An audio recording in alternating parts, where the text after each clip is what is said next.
ultimately what you come down to in that is kind of like invention versus innovation. We tend to recognize great generalists the most of all. If you can get like 80% good at 100 things, then you beat everyone by sheer scope of knowledge. You're listening to the Brendon Marotta Show. This episode is a bit of an experiment. In it, I talked to Garrett Dailey, a writer, entrepreneur, and marketer. Garrett and I were talking a couple days before recording this podcast, and I said to him during the conversation, we ought to record this because this would be good podcast material. So this is one of the few episodes I've done where we're not exploring a particular topic or book or subject. It's just me and him talking about whatever comes to mind, and we end up exploring a lot of different topics. Things like the cycles of generational wealth, cycles of civilizations, the potential origins for autism and neurodivergence. So if you are willing to listen to an open-ended intellectual conversation, enjoy the show. So this show might be a little bit different because it's the first show I've done zero show prep for. You and I just had a long conversation the other day, and I thought we should have one of these conversations on air. So I actually don't even know what subject you want to cover today, what's on your mind and your heart. So what are we talking about today? Yeah, so I know we had a couple things at the end of that conversation that jumped out. So probably the easiest thing, because this is the first show you've done with no show prep. This is the however many shows I've done number of show with no show prep, because I normally just kind of wing these sorts of things. So I find that if you have something to talk about for exactly 5 minutes, then the rest of the thing will take care of itself. Okay. So what's the 5 minutes? Where are we starting? We could talk about. I remember what it was going to be about trauma. Obviously, you talk about trauma all the time, but how trauma experiences shape our behavior, and then what it looks like when you're doing things that are based out of trauma responses. So I know one of the things we talked about that I'd love to explore is like the notion of coolness, like the concept being cool, acting cool, and how that originally came from the black dudes in the late 1800s, early 1900s who invented jazz as a response to being a lower social class and being looked down upon. So I guess we could probably jump in with that, and that'll probably take us in a weird direction. Go for it. Talking about how people's trauma creates their behavior is 90% of the focus of the work that I do. Definitely. Yeah. So whether people realize it or not. Yeah, it's an interesting observation that, at first you kind of like, I remember when I was younger, trauma is not a concept that I was familiar with at all, and then you don't even realize you have like weird shit go on in your childhood. And for reference, for the context of this conversation, I had the most benign, boring childhood of any human being ever. As John Mulaney likes to say, I sat in a room for 18 years and ate saltines and walked outside one day. And yet there still are things that stick out that are like, yeah, that definitely is something that was not great and has influenced my behavior. So I can only imagine what the experience of most people is. But what I find really interesting is when things become not just individual traumas, but they become cultural traumas, which then become like pathologized modes of being that are enshrined as some kind of an archetypal ideal of behavior. Like coolness as a concept is one. Cynicism is very popular, or like irony to the point of insincerity. These all probably tie together as different flavors of like how you respond to things that happen. I definitely could see where being super sarcastic all the time comes from a like derision towards the world and a desire not to be genuine, stuff like that. So I guess I'll kind of I'll throw that out there and see what you want to pick up off of that. Well, that's an ongoing theme of the show. And on episode 14 with Nick Duffel, we talked about how the detached well presenting English personality that embodies many leaders from that country, especially during colonialism and that period and the building of the British Empire, how that personality developed from English boarding schools. That people would enter this environment as young children. They were scared, they were away from their parents the first time, and they were in this environment where they were constantly being judged by strangers on very stringent rules, and they had to follow those rules and learn how to present a certain way, and any sign of vulnerability or fear would be belittled and bullied out of them. And so then that created people who could present extremely well, who were very refined and quote unquote civilized, and projected all of the feelings in themselves they had rejected on native populations. So they saw the Native Americans and the various indigenous peoples that the British Empire was colonizing as like, oh, there must be like some sort of lower, more emotional class of people, and like us civilized, rational people. And if they're reenacting the same psychology that they developed during boarding school. And so you can see that across a lot of different cultures. I actually, in the book that I'm working on, I talk about how I think that the wet nurse system of basically that began in, I think it began in, well, I was going to say medieval Europe, but there's in St. Augustine in his biography talks about wet nurses and like, what did he do to deserve the treatment he had at their hands. And so I actually think most of what we think of as Western civilization is the product of people who were separated from their mothers, because basically in this wet nurse system, when a child was born, almost immediately after the child's birth, they would put the child on a carriage or wagon and send them sometimes hours away to be taken care of by a wet nurse who would basically raise the child into the age of like 4 or 5. And so they would raise the child, like they would give the child milk and they would take care of the child. Some of these women were caring for multiple children at the same time. So you can imagine how little emotional attention these kids were getting.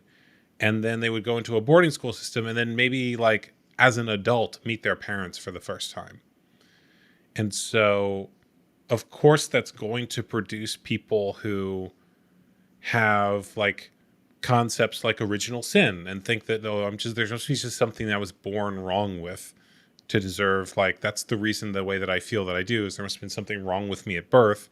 And they're going to be capable of being very rational and detached because that's what people do when they have that kind of trauma. And so there's a benefit to that sort of trauma in the sense of the resilience it gives you, the ability to survive in that environment. But it's also why there's this massive infant mortality rate at the time. You know, you look at someone like Rasputin, who's the Russian, you know, mystic, maybe, yeah. He's a very sort of strange character, but he was one of 9 children, and the other 8 died in childhood. So, like, what environment did he grow up in that killed 8 other siblings, and he was the one who survived? Like, of course he's going to be an insane character because only someone as resilient and crazy as him, the kind of person who, by the way, you could be like shot multiple times and stabbed and survive multiple assassination attempts, because what did he survive in childhood? That was probably worse than that. So I'm a huge believer in the idea that early childhood experiences can create patterns of behavior later on, and that shared childhood experiences or early life experiences or traumas can create entire cultures. So I actually think that most of what we think of as Western culture is the product of a certain childhood experience that forced people to become very rational.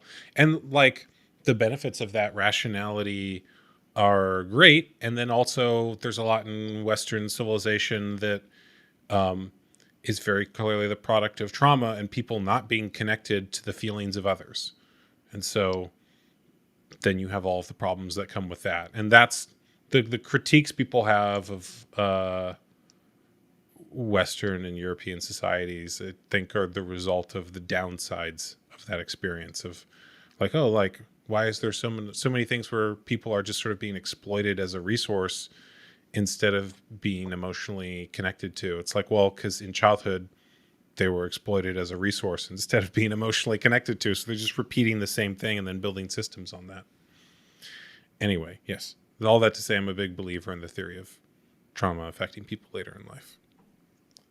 Well, on that note, one of the models that I like to use that I find it's not necessary, it's more of a heuristic than a model, I guess, is uh, if you look, if you're trying to look at society as a whole, it helps to imagine as if a culture were a single person, uh, and different phases in the culture are different phases of that person's life. So you tend to go through different. I mean, you could probably model this. I bet you could model this on the four turnings, or Strauss-Howe generational theory, which is damn, I always forget what these are. There's the golden age that comes from the hero generation. Then there's like the I'm like unfamiliar with this model, so you might have to explain okay, it a yeah, little okay. more. So basic, I mean the simple version is good times make weak men make hard times make strong men make good times. That I But have that's heard. an oversimplified version. There's a larger one, which is the Strauss-Howe generational theory or the four turnings, depending on how you call it, where it's basically it's like 18 to 21 years plus or minus. You go through different periods of people, and there are four of them. And in between each of these four, the saeculum is what they're called, which is cycle in Latin, I think, or something to that extent. In between each of these four stage cycles, there is a crisis. So basically, you have the hero generation, which is the greatest generation. You have the boomers, who are the ingrates born of opulence, right? That don't appreciate anything. You have a generation that's disaffected, and then you have a generation that has to a hero, shitty, silent generation. Yeah, and then you have like kind of the generation that starts kind of realizing there's a problem. So in this case, the boomers start the bad cycle, and it's supposed to be. I think it's Gen Z is the hero generation for ours. We're Yeah. kind of the nomad generation. I The think we kind of millennials and Gen rebel. X are the disaffected, like maybe Mm, younger millennials, and then Gen Z. yeah, but Gen Z they're the ones that are supposed to fix it, and you can kind of see this. Gen Z is very polarized because there are a lot of Gen Z people that are just like totally the worst, and then there are a lot of the Gen Zs that are like really weird, like weirdly concerned about these big scale social issues and stuff. In a way that is surprising because there are people in our generation that just aren't anywhere near that. Um, so at any rate, um, where's I going with that? Yeah, so you can imagine some of these different phases as the life of a person, and what are these phases? Okay, you gain it's the hero's journey, right? You gain a reward, you don't appreciate it, things start to stagnate, things start to go bad. You have to come to terms with the fact that you created a problem, you solve the problem, things go well, they fall apart, and it's just the way it goes, right? And to that extent, there's a quote from a founding father. Maybe it's John Adams. One of the founding fathers has a quote that's to the extent of, "I study politics and war, so my sons can study poetry and philosophy," or something. Yeah, it's John Adams. He Right, basically says I study politics and war and all of those things so that my children can study business, so that my grandchildren can study art and literature and poetry and right, things like right. that. And I'm probably getting the in specifics of the that quote wrong, vein, but it's that's the ironic gist. because yeah, that's all we need. That mentality, ironically, is the mentality that causes the problems because it's always the art generation that doesn't help fix the problems. Unfortunately, art's very important though, so I don't want to say that as a way to like carelessly demean art. Well, But my dad wrote about the same thing. There's a theory of cycles of generational wealth, which follows much the same pattern, which is that one generation is the entrepreneurs that builds the wealth. There's a second generation that expands the business, that usually like they follow in their parents' footsteps in that business. The third generation, it's often about creating art of some kind. So it's art, experiences, social change. And then the fourth generation it's often about experiences. So that generation tends to be things like ski instructor, yoga instructor, things where the job they're doing is fun for them in some way. And what he said is that no matter the level of wealth in the family, it follows that. And my family follows it too. Like, I'm the artist generation. And for me, it's like I had the advantage of, like, my parents were professionals, so there was some level of stability. And so it's like, well, if I don't have to take care of the basic stability, I want to do something that contributes to the world in a more meaningful way. And then, of course, if my kids have meaning, then it's like, well, why don't we do something that's going to be really like a really amazing experience in our life with that? But of course, then That if makes they're sense. just having great experiences, they may not be throwing all of their time into building a business. And then the fourth generation comes along and or we're back to the first generation who's like, well, we have a great life, but we don't have a lot of money. So let's change that, start a business.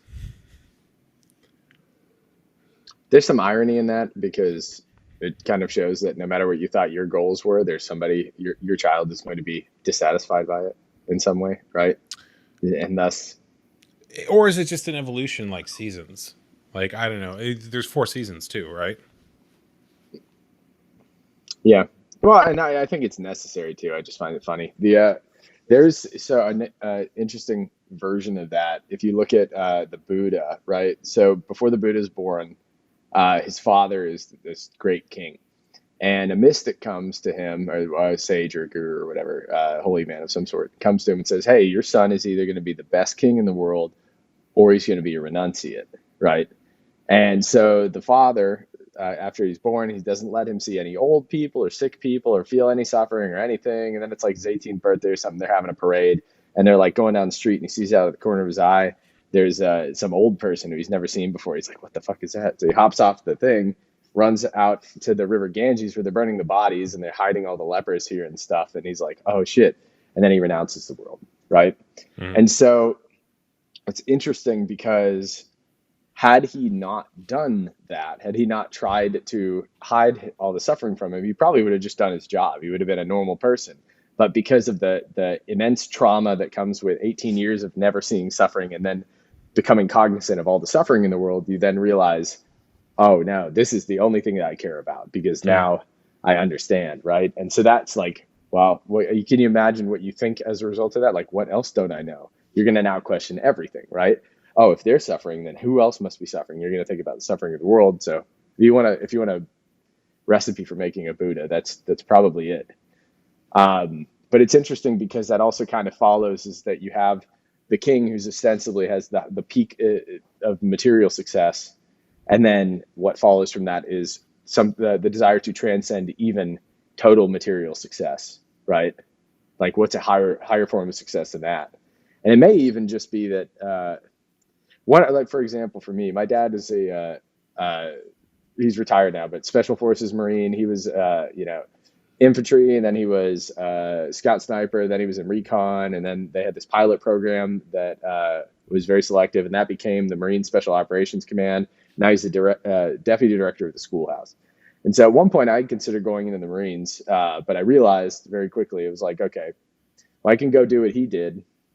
And even if I do it as well or better than him, I can't beat him at his own game, right? So if I'm going to surpass him in a meaningful way, I have to figure out what wasn't he good at and how do I do that, right? And so my realization for that was people stuff. Like he's like very much more introverted than me, very much kind of like keeps himself very that kind of guy. So I was like, all right, well, I'm going to learn about people. So I started getting into sales and psychology and marketing and all this stuff as a result of that, because that was the only way that I could, in my mind, surpass where he went, is to do something even more than where he went, right? If that makes sense. So there's something about that too, I think.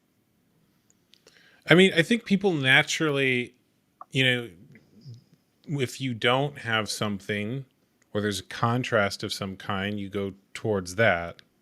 It's just sort of naturally how desire arises. So like people who grew up with money often are not that worried about money, but they're more focused on whatever they didn't get early on, which maybe was meaning or connection or some other aspect of life. And people who had lots of relationships early on are sometimes less focused on that, and they're more focused on something else. Like, this is just, it's there's a stereotype of like the person who was a late bloomer or wasn't very successful in relationships who later on focuses all their energy on how to attract people into their life, or the person who was kind of skinny or scrawny growing up getting really into martial arts or weightlifting. It's like people want what they don't have. It's just sort of very like, oh, I noticed this contrast in my life, so I'm going to focus lots of energy there. I mean, I'm an autistic person who went into media and communication, so I'm following that to a certain degree myself. Mm. Yeah, I think there's definitely something. I mean, well, there's two versions of that, which would be a the I think it's a Krishnamurti quote. It was the wound is the place where the light enters, right? And then you could also there's somebody else. I think it's a Jung quote. Is like the wound is the indicates the direction you're supposed to, paraphrase hard. It's like you have to go through the wound, and then contrastingly, like development is always going to be in the direction of where you're not strong, right? Like if you only ever focus on your strengths, you're not developing in a meaningful way. You could, if you're a bodybuilder, you can add on, maybe another half inch on your bicep if you're the biggest dude in the world, but that's not really going to develop you. Whereas if you're a bodybuilder, you never did anything emotional, you can become a much more comprehensive person if you put a year into learning emotional intelligence or something. And that's always kind of been my approach to things is I don't necessarily want to be the best at any one particular thing. I think it'd be cool, but if you can get like 80% good at 100 things, then you beat everyone by sheer scope of knowledge, right? And then there's compound benefits that you get from knowing multiple fields that It sounds like you're talking about the Scott Adams skill stack idea. You familiar with that? I've passingly familiar with Scott Adams. I know John Giuffre sends me stuff from him all the time, but I'm not super familiar with him outside of like Dilbert's Law. Yeah. So Scott Adams, the creator of Dilbert, he wrote a book.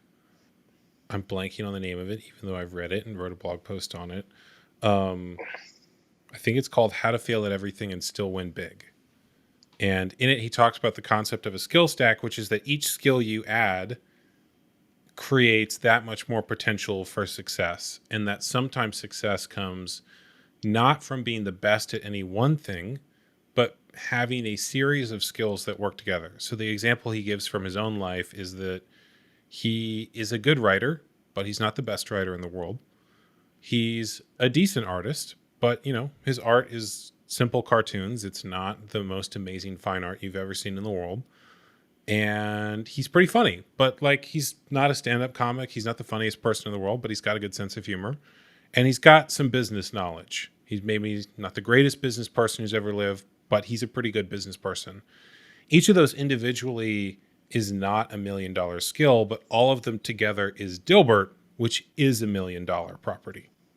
So the fact that he can create that comic with those skills, and then he's got the business, and when you add another skill of if he just had the comic knowledge, he'd probably be pretty successful. But the fact he's also got some business knowledge, which allows him to license it as IP and do all of the things he does there, is exponentially more money. So the idea being I've experienced this as well. I am a good filmmaker, and filmmaking itself is a skill stack. You have to know, directing and editing and for my documentary, I have interview skills, but also if you were doing a fictional film, you'd need to be able to work with actors.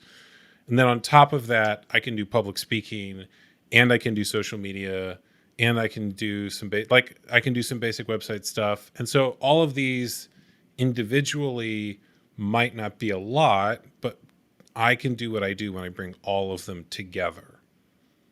And if you look at a lot of successful people, it's the same way. Like Steve Jobs, he has a lot of design knowledge, but he also talks about how he took a calligraphy class in college and was just really interested in that. And that's the reason the first word processors had multiple fonts, and he was able to do that innovation. So like that little extra piece of knowledge he got from somewhere else, he brought into what you normally wouldn't think of as like, why would calligraphy help with running a computer business? But of course, like that piece of knowledge did. So skill stack is the name for that concept.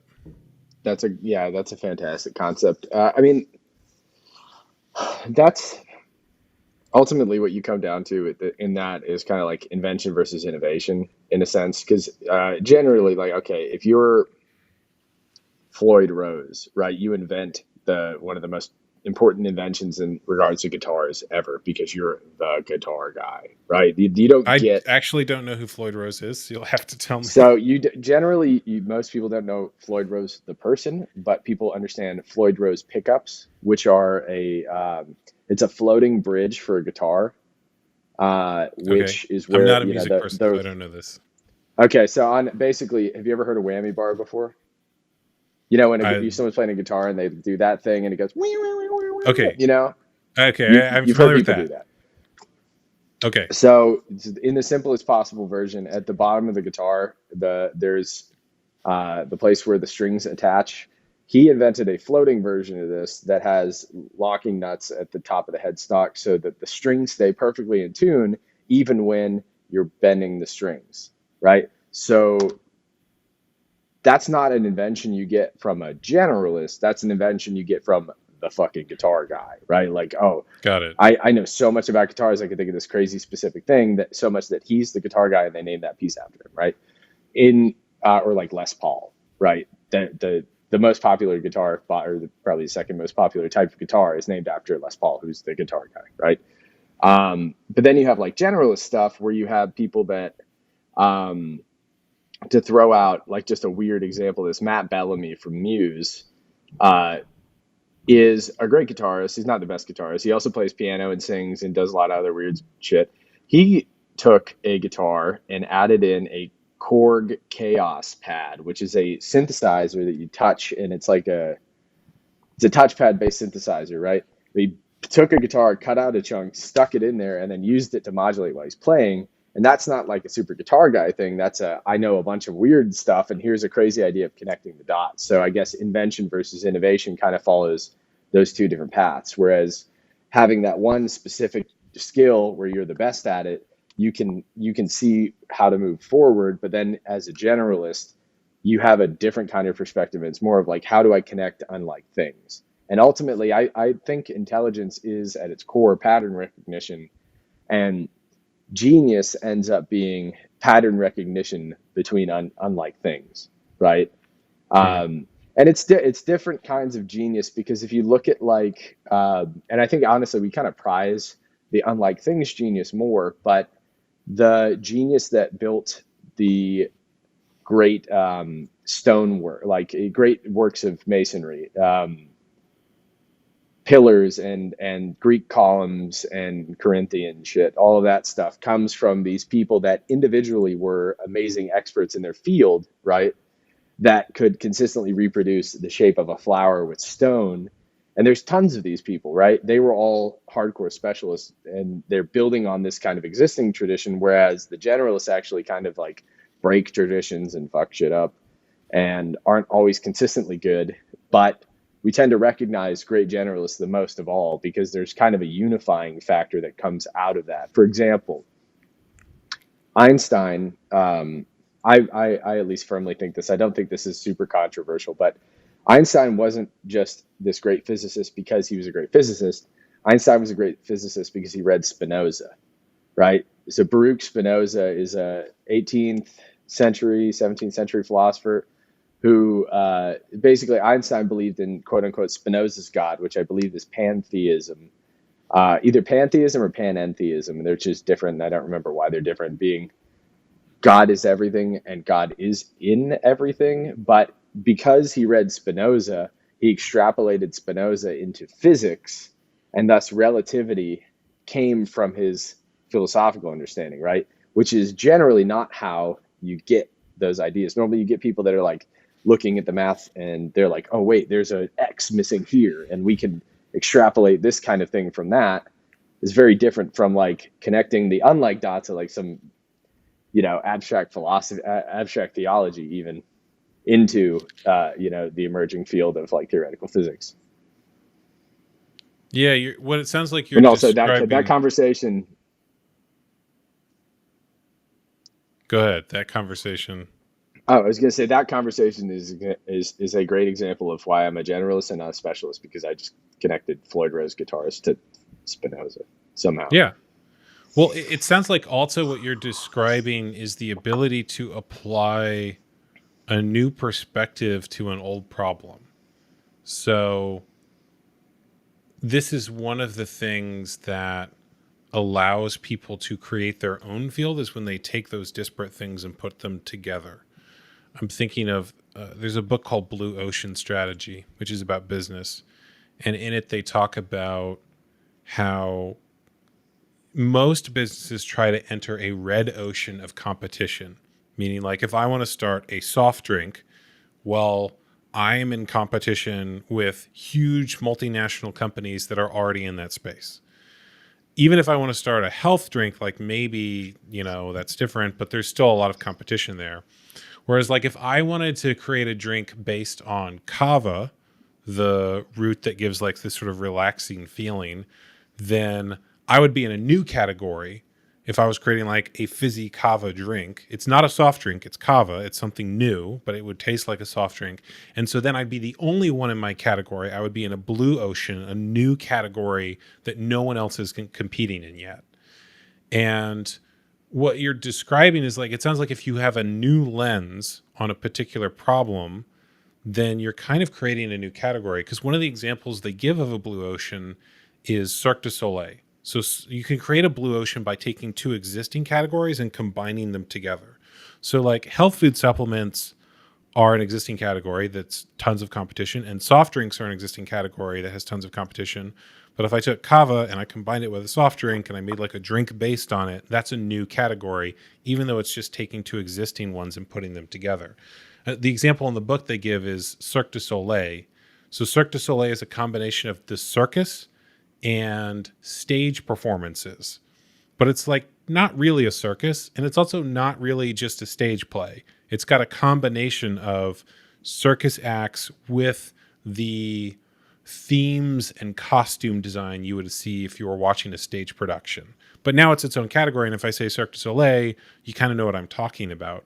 And so it sounds like what you're also describing is someone like Einstein has the ability to say, what if I combine Spinoza's philosophy with theoretical physics? Where does that go? Does that lead to something new? And you have to understand each category well enough to know what you can combine and what you can't, but you can go somewhere new with that. I mean, you could even say, like, since we were talking about Dilbert earlier, that's a combination of office culture with cartooning. And there have been people who had been critiquing what was going on in office culture at the time. And there'd been people who were drawing cartoons, but no one had made a cartoon that like really made fun of that culture in a particular way.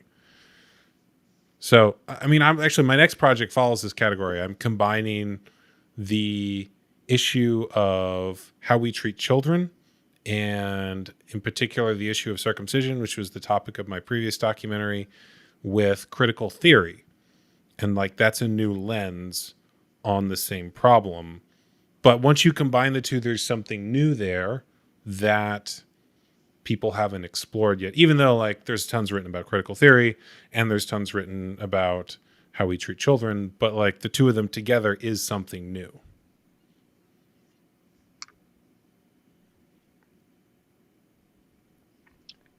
Yeah, that makes sense.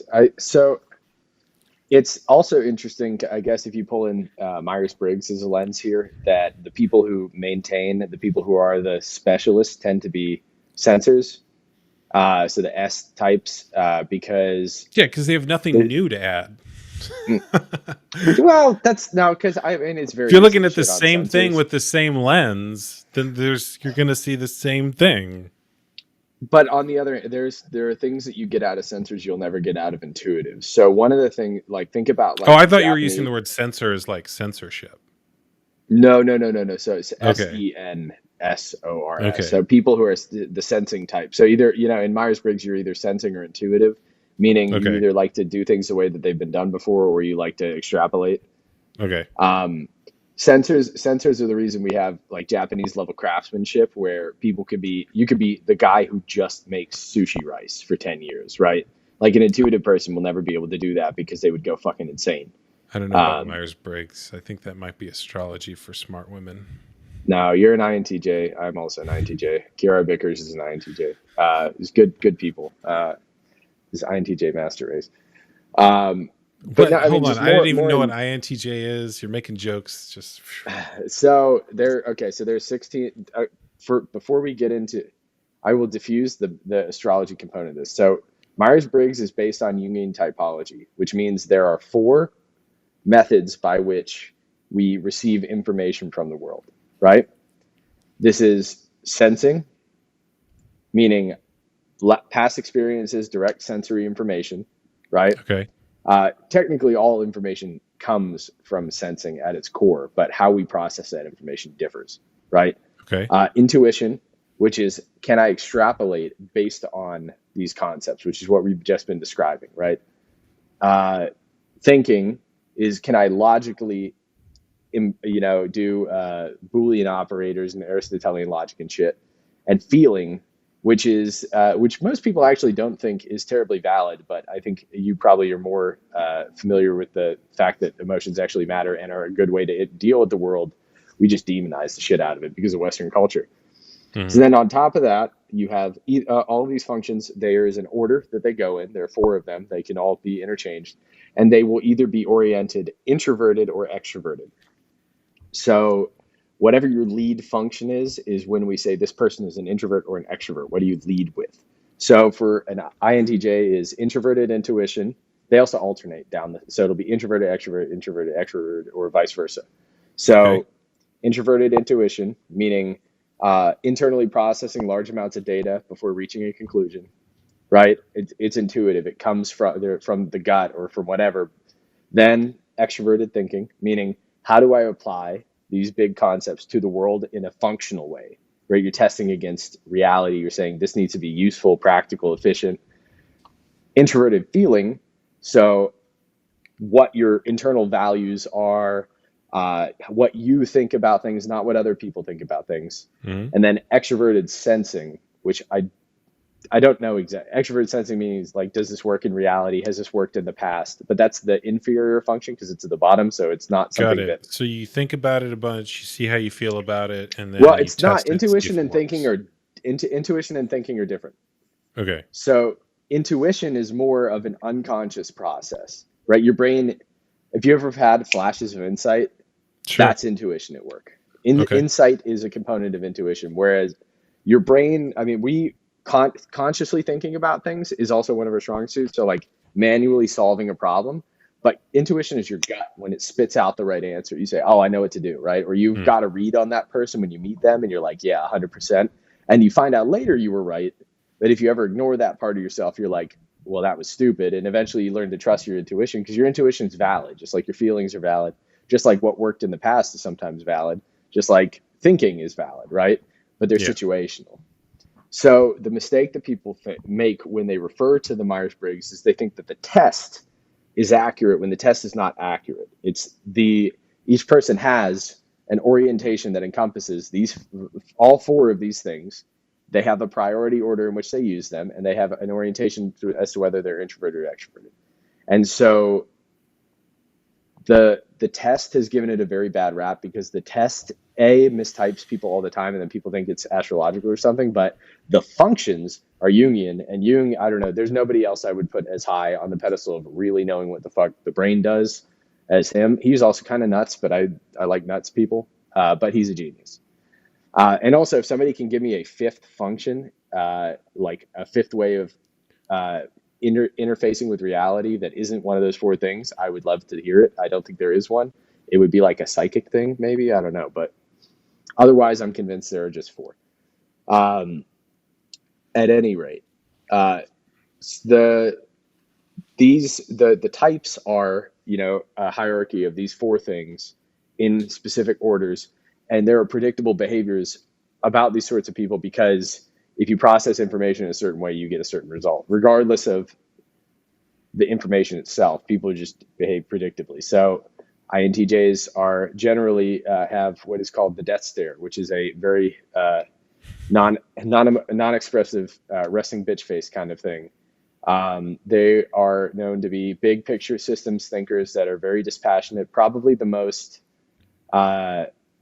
critical, like intellectually humble of all the types, because they don't have a lot of ego in the problem solving, and they'd rather be right than socially correct. And so the downside is because they don't have extroverted feeling in their stack, they have introverted feeling. It's more about, does this seem right? Does it work? And then how do I feel about it? Whereas someone like an ENFJ, who has extroverted feeling very high in their stack, cares about, how does this affect group cohesion? How does it affect other people's feelings? Right? Yeah. So it's interesting because these little distinctions really make a lot of sense. And you can start to see it with people, and you can generally predict once you have a deep, it's taken me like a year or so to really like try and guess all the people and their functions and stuff. But once you get it, you can make pretty accurate assessments about how people act and how they think. And that's the upside of this versus astrology, is that this has predictive validity, meaning I can guess fairly accurately what people are, and that information is useful. Whereas if you ever meet hardcore astrology people, I have yet to find someone that has been able to guess my astrological sign within 6 tries when they're at 12 total. That is not good odds, right? There's no predictive validity. And that's my metric for success here. Whether astrology provides some kind of emotional value is a different thing. And I don't generally criticize spirituality things in the realm of emotional value. I criticize them when they start trying to predict shit with them, right? Because then you're trying to bring in the field of the tangible, and it doesn't live there. It shouldn't be. You don't use science for your heart. You don't use spirituality as a ruler, right? They should stay on their side of the street. And I don't know what side of the street they each belong on. I don't know. I also don't even know if I would call the way that most people use astrology spirituality, because agreed. Yeah, it seems. I would say most people use it as like a weak prophecy / personality test. Yeah, personality test is the way that's used. I mean, there's some people I know who they'll break out like the full chart and need to know the exact time of your birth, and I'm more interested in it. So that's the thing. I have yet to be compellingly convinced of any kind of astrological validity, but I'm open to it because I feel like the fact that it persists means there has to be some kind of value to it. I have yet to understand what it is. So for example, like I read a lot of esoterica just because I think that if people were going to figure the world out by reading the classics, the world wouldn't be so fucked up. So obviously the answer is not in the things that everybody's doing. You got to go somewhere else. So I was like, all right, I'm going to read all this weird shit. Like tarot, for example, is a great example of this. I love tarot. I think it's fascinating. It is the best. Whoever made it has the best understanding of like archetypal human psychology out of anyone. It is a beautiful, like there is no yes or no answers. It's all universal human experiences that apply to everyone at any given time, right? And the degree to which anybody can relate to it, if you're willing to like look at yourself through that lens, is beautiful. And it doesn't have to have any kind of magic to it. It's just really deep psychology that's applied.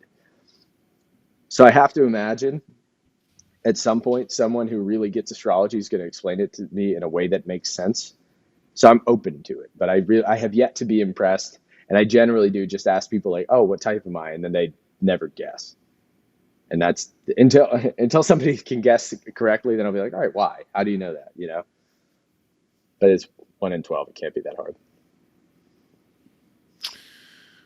Yeah, I haven't seen the practical application of it yet, other than telling me things about my personality that I already know. But maybe that's also why I was initially dismissive of Myers-Briggs, because it's like, well, I feel like I know my own personality fairly well. And I tend to think our personalities are more malleable if we want them to be? It's not about malleable. For example, I'm extremely extroverted for someone who's extremely introverted, right? I'm probably the most extroverted introverted person. Most people think I'm extroverted because I'm always socializing, doing people shit. I'm 100% introverted in my heart. I can sit inside in the house and just like play piano and read a book and never talk to anyone again, and I would be very happy with that. But I resolved a long time ago that if I, like I mentioned, if I was ever going to get anywhere in a meaningful way, I had to learn the people stuff, and so I forced myself to do it. And so I'm fluent. I've made myself fluent in extroversion, although I hate it. And if I do too much extroverting over a long period of time, I suffer.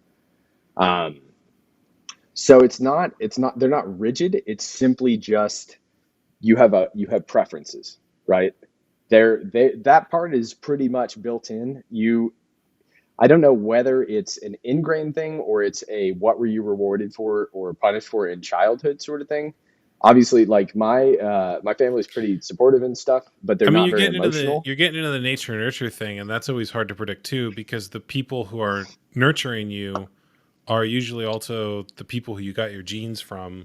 So, like, is it that you're like your parents because you have their genes, or you're like your parents because everything that you experienced growing up was the result of their choices? It's yeah, I mean it's both. One of the things is like generally intuitives have intuitive kids and sensors have sensor kids, but sensors can sometimes have intuitive kids.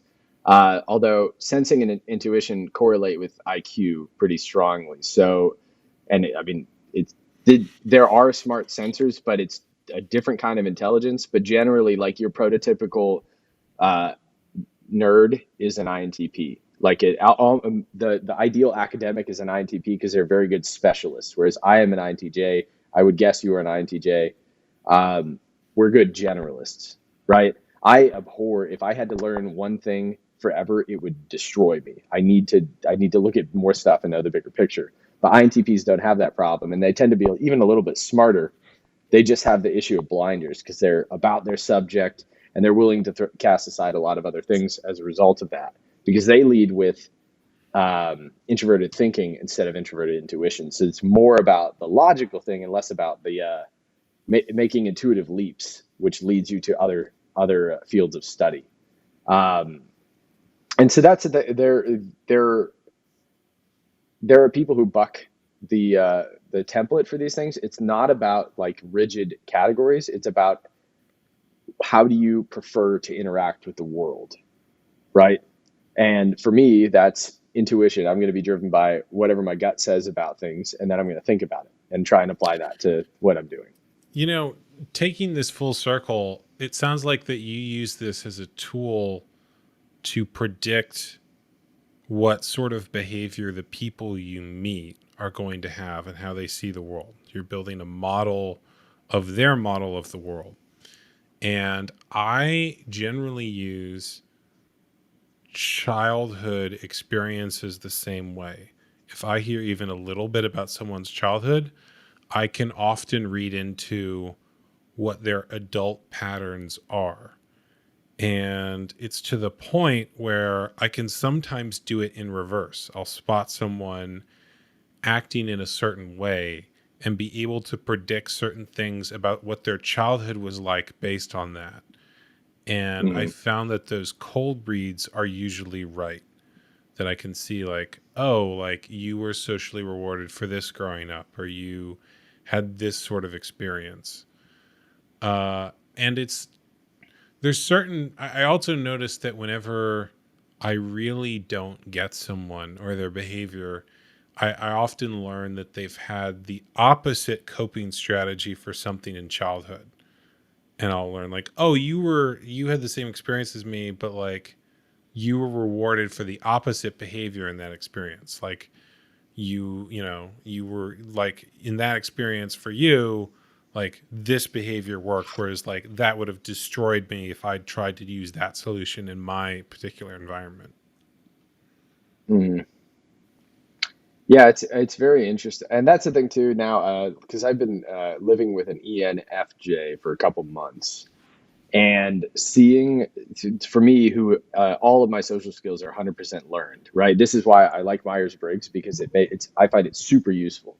Like it has super high like predictive validity, utility, all of these things because it Are you gives me a better way to are you relate by to people, chance right? neuroatypical in some way? Because when you say you had to learn social skills, there's like a light bulb going off for me of So, like, I don't know. My girlfriend thinks I am. I always thought I was, but I'm functional enough that I don't think it would flag as any kind of dysfunction. I also like my theory is if I have anything, it would be multiple complex developmental disorder, which is a little bit of autism and a little bit of schizophrenia. Is basically you get both of them and they cancel each other, a lot of the negative parts out. But I'm hyper functional, so anything that I have, no one would know. so this is the other reason I don't think these labels are often useful is I because personally don't like any of the psychological labels, by the way. I find them yeah, to be so horribly useless. the DSM is designed, and it was originally designed with this in mind, such that it's a checklist and you can go down the checklist and figure out what you have. Hmm. And it is framed in dysfunction rather than difference.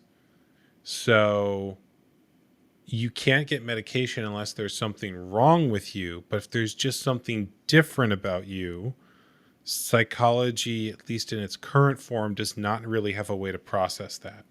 So I remember when I was first figuring out that I was neuroatypical in some way, one of the questions for the autism diagnosis was, um, do you not have many friends or trouble making friends? And I had recently moved to a city where I didn't know anyone, so that applied. And then I moved to a different city where I got to know more people, and it didn't apply. So that I become less autistic by moving, or did whoever created this diagnostic just observe a bunch of commonalities and make no distinction between ones that were created by culture and ones that were actually inherent and internal to that person's process? Like it just struck me as like the whole, and if you, by the way, if you go through the autism diagnosis, they're all like this.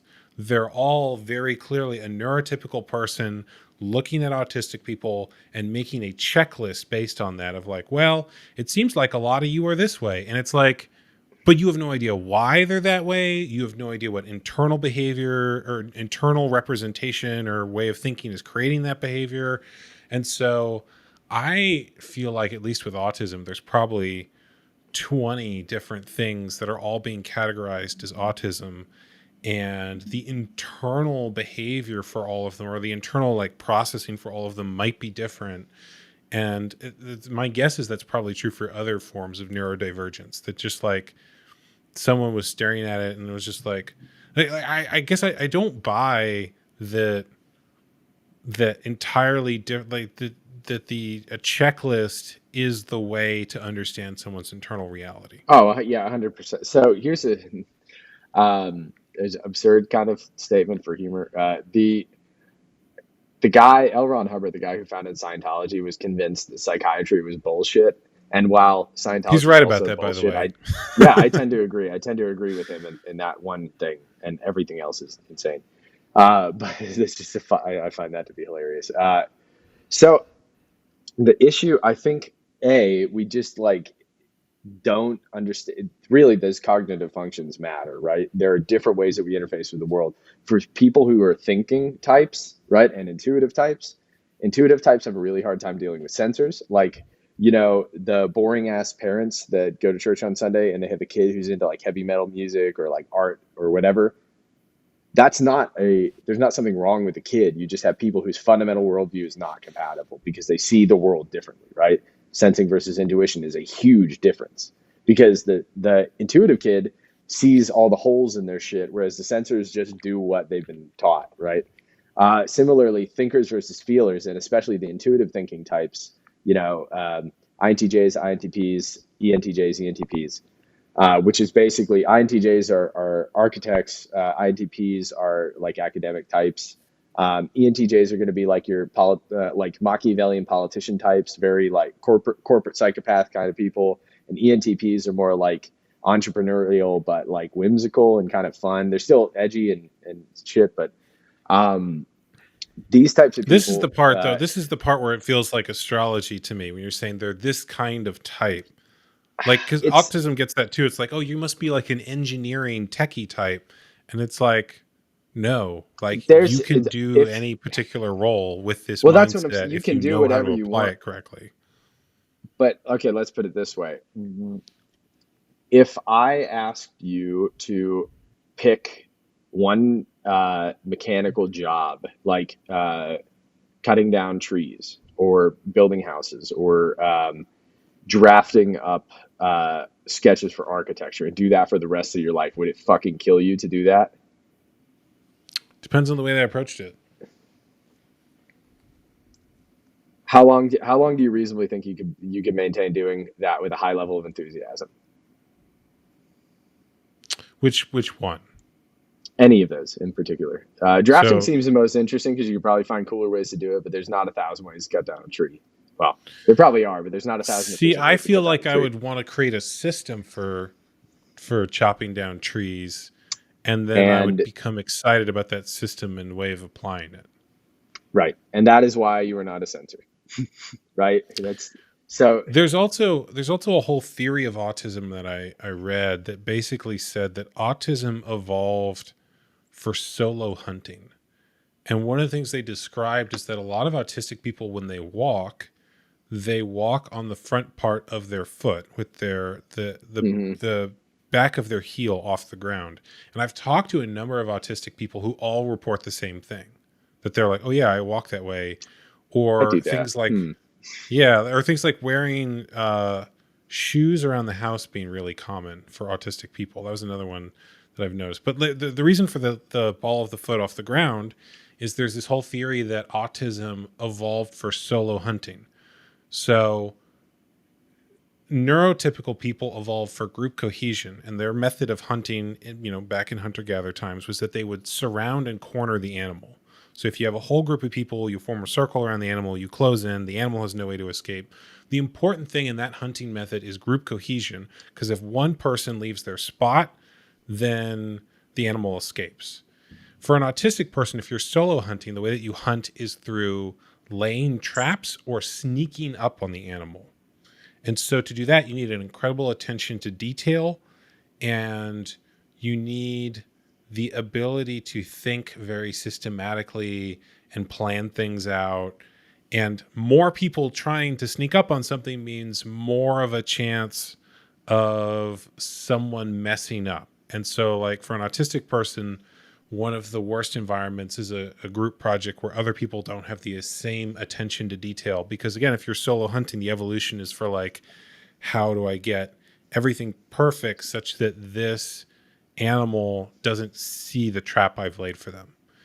And if then, there's social things that come out of that. So in like neurotypical groups, then you have also, if we have group cohesion around the hunt, we might have group cohesion around our beliefs or our way of doing things. And like group cohesion becomes a very important value. Whereas for an autistic person, it's actually not that important a value. In fact, if you go off and do your own thing, that's fine, because I'm going to go hunt on my own.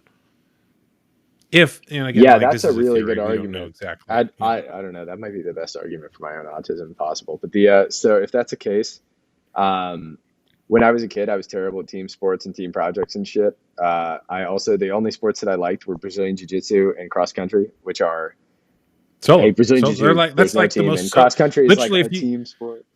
well, if you can run really far and then tackle someone, that's solo hunting right there. Yeah, basically. Yeah, well, that was when I got into it. I got into Born to Run by Christopher McDougall, which is about the theory that people evolved as persistent hunters, which makes perfect sense. And then carnivore. Yeah, I mean, I'm pretty much all of that tracks with me. Let me ask another diagnostic that I've heard really commonly. When you were young, could you mimic bird calls or animal sounds really accurately? No, but I'm pretty good at voices. Okay.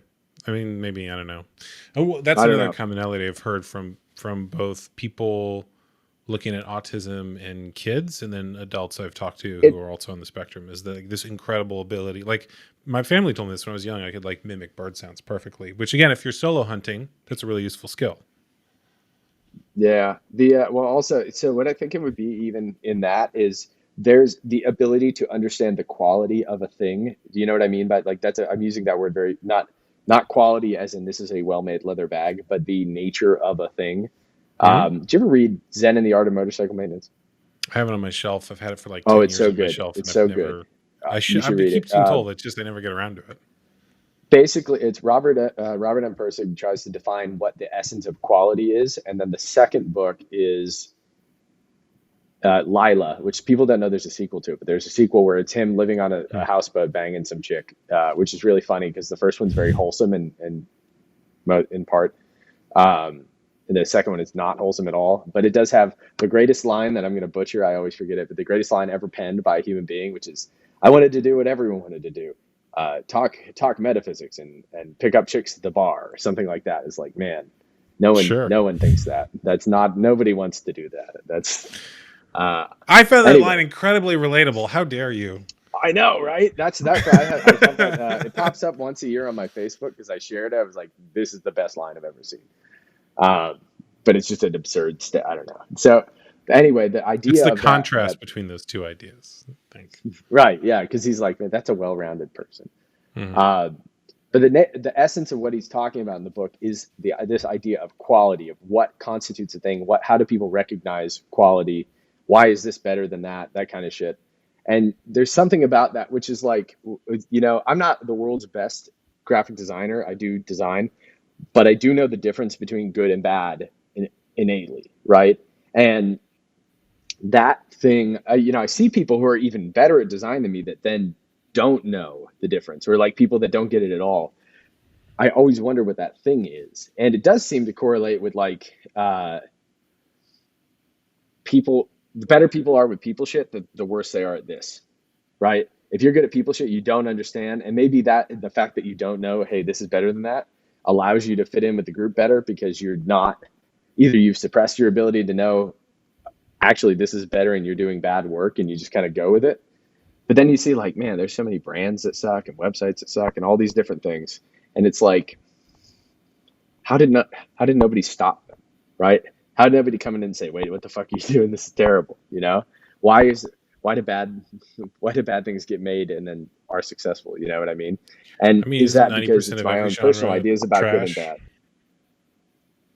But right. Yeah, but then you see the things that succeed they do have that quality, right? Yeah. But people can't see it and they don't recognize it. And I wonder if it doesn't tie into that in some way. There's some aspect of seeing the detail that ties into this that a normal person does not seem to have the ability to see it. Is it that people can't see it, or that it's actually just really hard to make good art?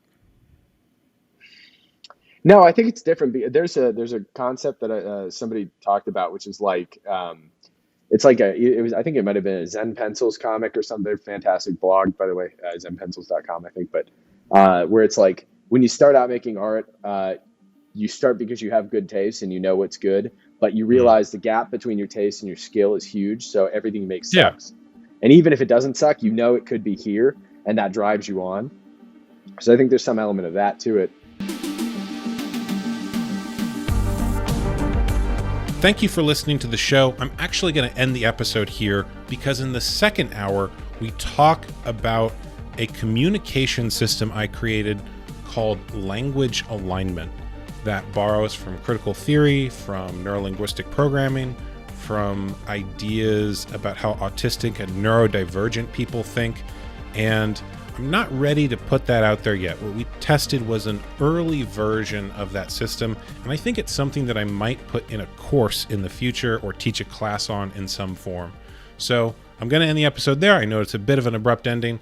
If you are interested in seeing something like that course in the future, please become a supporter of the show, and I will talk to you all later.